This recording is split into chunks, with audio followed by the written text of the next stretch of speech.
আমরা অনেকে জানি না, অনেক লোক অসুস্থ হয়ে মারা যায় শুধুমাত্র ব্ল্যাক ম্যাজিকের কারণে। বিভিন্ন ডাক্তারের ট্রিটমেন্ট করতে করতে তার কোনো রোগ ধরা পড়ে না, অনেক সময় নামকাস্তে কিছু রোগ ধরাও পড়ে কিন্তু কোনো ট্রিটমেন্ট হয় না। সে দেখতে দেখতে আস্তে আস্তে আস্তে হারিয়ে যায়, শেষ হয়ে যায়, মৃত্যুর মুখে পতিত হয়ে যায়। এগুলোর অন্যতম প্রধান কারণ হলো ব্ল্যাক ম্যাজিক। ব্ল্যাক ম্যাজিককে একসময় মানুষ কুসংস্কার মনে করত। কোরআন ব্ল্যাক ম্যাজিকের অস্তিত্বের কথা উল্লেখ করেছে। এটিকে আজ পৃথিবীর মানুষ অস্বীকার করার কোনো সুযোগ পাবে না, কারণ আজ আধুনিক পৃথিবীতেও ব্ল্যাক ম্যাজিকের প্রচলন বহু পরিমাণে হয়, মাধ্যমগুলোতে উঠে এসেছে। আমি নিজেও এরকম অনেকগুলো প্রতিবেদন পড়েছি। তাহলে বোঝা গেল ব্ল্যাক ম্যাজিকের অস্তিত্ব পৃথিবীতে আছে।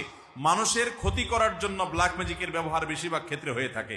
অতএব নিজের ছেলেকে, নিজের স্বামীকে, নিজের ভাইকে, বোনকে, পরিচিত অপরিচিত মানুষকে, অনেক সময় শত্রুতা থাকলে তার বিরুদ্ধে ক্ষতি করার জন্য কবিরাজের কাছে যায়। কবিরাজরা বিভিন্ন রকম কুফরি কালাম করে ব্ল্যাক ম্যাজিক করে থাকে, মানুষকে শারীরিকভাবে, আর্থিকভাবে ধ্বংস করে থাকে।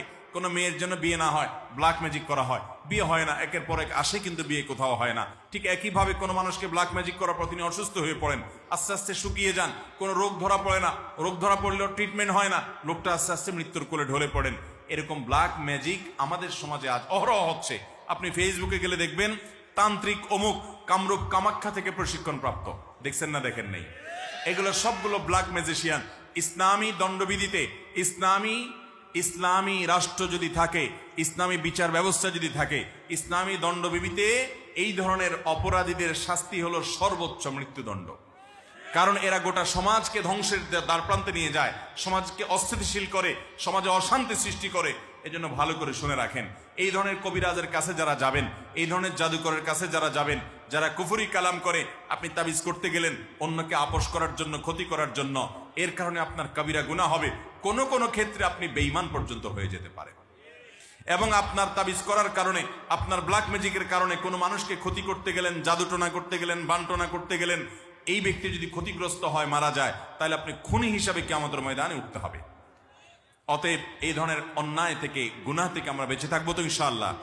কোরআন থেকে আমরা শেফা গ্রহণ করতে পারি। আল্লাহ কোরআনে বলেছেন, ওয়ানুনাজ্জিলু মিনাল কোরআনি মা হুয়া শিফাউন ওয়া রাহমাতুল লিল মুমিনিন। এই কোরআন যে নাজিল হয়েছে, এটা ঈমানদারদের জন্য শেফা। এই শেফাটা গ্রহণ করার জন্য আপনি নিজে কোরআন তেলাওয়াত করে ঝাড়ফুঁক করতে পারেন। যে কোনো অসুখ আপনার হয়, যে কোনো মুসিবত আপনার হয়, এমনকি ব্ল্যাক ম্যাজিকে আপনি আক্রান্ত, সূরা ফাতিহা পড়েন, নিজেকে নিজে ফু দেন, পানিতে তেলে পড়ে ফু দিয়ে সেটা আপনি শরীরে প্রয়োগ করেন, পান করেন, ব্যবহার করেন, ইনশাআল্লাহ বিইذনিল্লাহ যেই কোনো দুরারোগ্য ব্যাধি থেকে আল্লাহ তাআলা আপনাকে আপন অনুগ্রহে শেফা দান করবেন।